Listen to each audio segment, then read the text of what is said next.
નમસ્કાર. ચાલો આજે વાત કરીએ એ ભરતીની જેની લાખો લોકો રાહ જોઈ રહ્યા છે.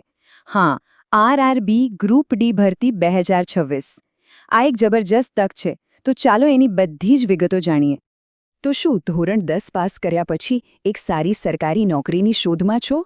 જો એમ હોય તો બસ આ માહિતી તમારા માટે જ છે. મોટાભાગના લોકોનું સપનું હોય છે કે ભણતર પૂરું થતાં જ એક પાક્કી સરકારી નોકરી મળી જાય, અને એમાં પણ રેલવે તો શું કહેવું. અને વાત કોઈ નાની સૂની નથી. જુઓ તો ખરા, 22,000થી પણ વધારે જગ્યાઓ. આટલો મોટો આંકડો એ પોતે જ કહે છે કે આ કેટલી મોટી ભરતી છે. હા, એ વાત પાક્કી છે કે કોમ્પિટિશન તો જોરદાર રહેવાની, એટલે જ તો આપણે એક એક વાત બારીકાઈથી સમજવી પડશે. તો ચાલો શરૂઆત કરીએ અને જોઈએ કે આરઆરબી ગ્રુપ ડી આખરે છે શું અને કેમ આટલી મોટી તક ગણાય છે. જુઓ, આ ભરતી આરઆરબી એટલે કે રેલવે રિક્રુટમેન્ટ બોર્ડ કરે છે, આખા ભારતમાં ગ્રુપ ડી લેવલની પોસ્ટ માટે. હવે આમાં કામ કેવા હોય તો કે ટ્રેક મેન્ટેનર, પોઇન્ટ્સમેન, અલગ-અલગ ડિપાર્ટમેન્ટમાં હેલ્પર અને અસિસ્ટન્ટ. આમ જુઓ તો આ લોકો જ તો ભારતીય રેલવેની આખી સિસ્ટમ ચલાવે છે. એકદમ પાયાનું કામ છે. ઓકે, તો હવે આવીએ સૌથી ઇમ્પોર્ટન્ટ સવાલ પર. પૈસા કેટલા મળશે અને કોણ કોણ ફોર્મ ભરી શકે છે, બરાબર ને? ચાલો એ જ જોઈએ. તો જુઓ, શરૂઆતનો જે બેઝિક પગાર છે એ છે મહિને 18,000 રૂપિયા. અને હા, આ તો ખાલી બેઝિક છે. આની ઉપર બીજા ઘણા બધા ફાયદા અને ભથ્થા જોડાય છે. એટલે કે બેઝિક પગારમાં ડીએ, એચઆરએ, ટ્રાવેલ અલાઉન્સ આ બધું ઉમેરો એટલે હાથમાં આવતો પગાર લગભગ 22,000થી 28,000 રૂપિયા મહિને થઈ જાય.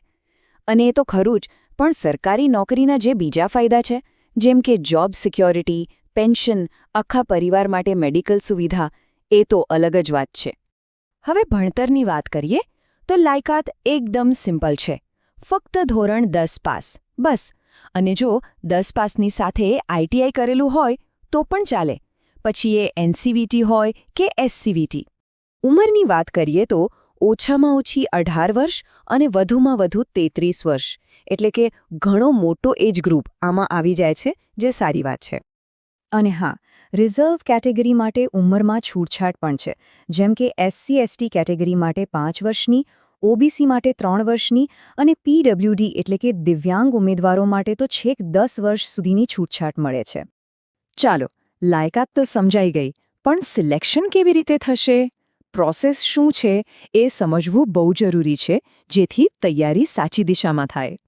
તો જુઓ, આખી પ્રોસેસના મુખ્ય 3 સ્ટેપ છે.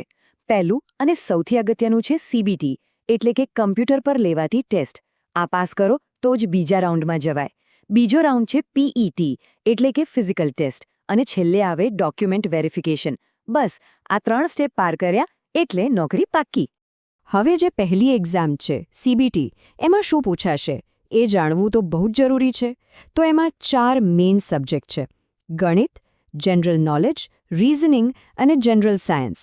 આ 4 વિષય પાક્કા કરી લીધા એટલે કામ થઈ ગયું. અને એક્ઝામનું ફોર્મેટ પણ એકદમ ક્લિયર છે. સવાલ અને ટાઈમ મળશે 90 મિનિટ.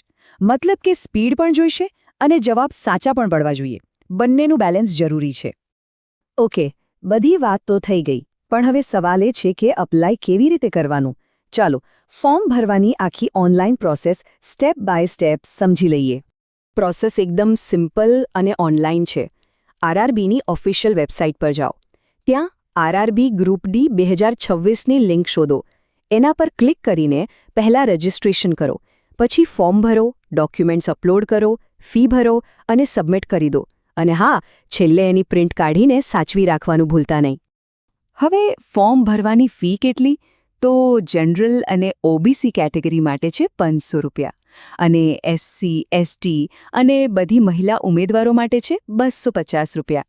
અને એક મજાની વાત એ છે કે જે લોકો એક્ઝામ આપે છે એમને રેલવે ફીનો થોડો ભાગ પાછો પણ આપે છે. ચાલો, હવે ફટાફટ એ પણ જોઈ લઈએ કે કઈ તારીખો યાદ રાખવાની છે અને કયા ડોક્યુમેન્ટ્સ અત્યારથી જ તૈયાર રાખવા. તો ધ્યાનથી સાંભળજો. ફોર્મ ભરવાનું ફેબ્રુઆરી 2026માં શરૂ થઈ શકે છે અને માર્ચ 2026 છેલ્લી તારીખ હોઈ શકે છે.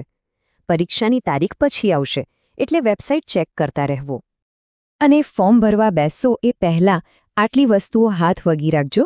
ધોરણ 10ની માર્કશીટ, આઈટીઆઈનું સર્ટિફિકેટ જો હોય તો, આધાર કાર્ડ, જાતિનો દાખલો, પાસપોર્ટ સાઇઝનો ફોટો અને તમારી સહી આ બધાની સ્કેન કોપી તૈયાર રાખજો. ટૂંકમાં ધોરણ 10 પાસ લોકો માટે આનાથી સારી સરકારી તક ભાગ્યે જ મળશે. જો સપનું રેલવેમાં નોકરી કરવાનું હોય તો બસ આજથી જ તૈયારીમાં લાગી જાઓ, જરા પણ મોડું કર્યા વગર. અને હા, આવી જ બીજી નોકરીઓની માહિતી સૌથી પહેલા મેળવવા માટે ગ્રો લાઈફ ભરતીને સબસ્ક્રાઇબ કરી લેજો. તો પછી શું કહો છો? રેલવેની સફરમાં જોડાવા માટે તૈયાર છો?